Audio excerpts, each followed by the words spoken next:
Friends, welcome to my YouTube channel. ഇന്നിപ്പോൾ ഞാനിവിടെ പ്രത്യേകിച്ചൊരു വിഭവങ്ങളൊന്നുമല്ല റെഡിയാക്കുന്നത്. ഇന്ന് എൻ്റെ ഒരു ജന്മദിനമാണ്. അപ്പോൾ വേറെ ആരുമില്ല, എനിക്ക് എൻ്റെ ഒരു സന്തോഷത്തിന് നമ്മുടെ നാടൻ രീതിയിൽ ഉണ്ടാക്കുന്ന കുറച്ച് വിഭവങ്ങൾ നമുക്ക് റെഡിയാക്കി എടുക്കാം.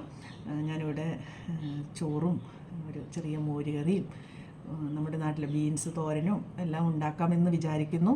അപ്പോൾ നമുക്ക് അത് എല്ലാം റെഡിയാക്കിയിട്ട് കാണാം. എല്ലാവർക്കും അറിയുന്ന വിഭവങ്ങളൊക്കെ തന്നെയാണ്, അത് പ്രത്യേകിച്ച് നമ്മളൊന്നും കാണിക്കേണ്ട ആവശ്യമില്ല. എങ്കിലും നമുക്ക് അതൊന്ന് കാണാം. അപ്പം ഓക്കെ. എൻ്റെ ഒരല്പം മോരുകറി ഉണ്ടാക്കാൻ വേണ്ടിയിട്ട് ഞാൻ നമ്മുടെ കുക്കുംബർ ചെറുതായി അരിഞ്ഞ് ക്ലീൻ ചെയ്ത് അരിഞ്ഞ് ഒരല്പം മഞ്ഞൾപ്പൊടിയും ഉപ്പും മുളക് പൊടിയും ചേർത്ത് വേവിക്കാൻ വെച്ചിട്ടുണ്ട്. അപ്പോൾ നമുക്ക് അതിലേക്ക് അല്പം മോര് ചേർത്ത് വെന്ത് കഴിയുമ്പോൾ അല്പം മോര് ചേർത്ത് ഒരു ചെറിയ തട്ടിക്കൂട്ട് മോരുകറിയാക്കി എടുക്കാം.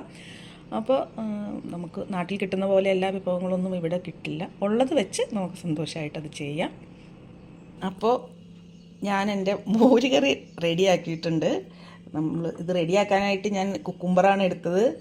കുക്കുംബർ നന്നായി ഇച്ചിരി മുളക് പൊടിയും മഞ്ഞൾപ്പൊടിയും ഇട്ട് വേവിച്ച് അതിലേക്ക് അല്പം തൈര് നന്നായി ഉടച്ച് ചേർത്ത് അതിനുശേഷം അതിലേക്ക് കടുകും ഉലുവയും കുറച്ച് കറിവേപ്പിലയും പൊട്ടിച്ച് വെളിച്ചെണ്ണയിൽ പൊട്ടിച്ചൊഴിച്ചതാണ്. അടുത്ത വിഭവം എന്താണെന്ന് വെച്ചാൽ കുറച്ച് ബീൻസ് ഞാനിവിടെ അരിഞ്ഞു വെച്ചിട്ടുണ്ട്, കുറച്ച് സവാളയും അരിഞ്ഞിട്ടിട്ടുണ്ട്, മഞ്ഞൾപ്പൊടിയും ഒരല്പം കുരുമുളക് പൊടിയും ചേർത്ത് പുരട്ടി വച്ചതിന് ശേഷം അല്പം എണ്ണ ഒഴിച്ച് കടുക് പൊട്ടിച്ച് നമുക്കിത് വേവിച്ചെടുക്കാം.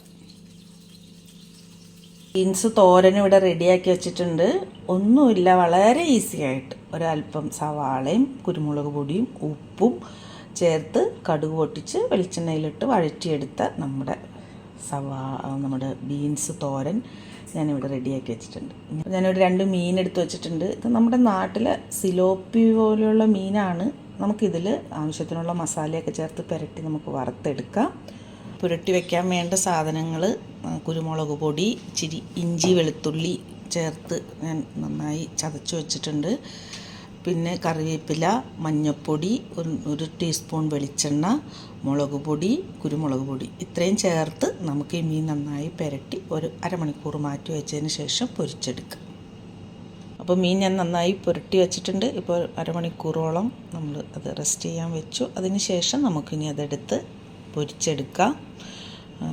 മസാലകളും ഉപ്പും വെളിച്ചെണ്ണയും എല്ലാം ചേർത്താണ് ഞാനിത് മിക്സ് ചെയ്തത്. അപ്പോൾ ഇനി നമുക്കിത് പൊരിച്ച് എടുക്കാം. അപ്പോൾ ഞാനിവിടെ മീൻ പൊരിച്ച് വെച്ചിട്ടുണ്ട്.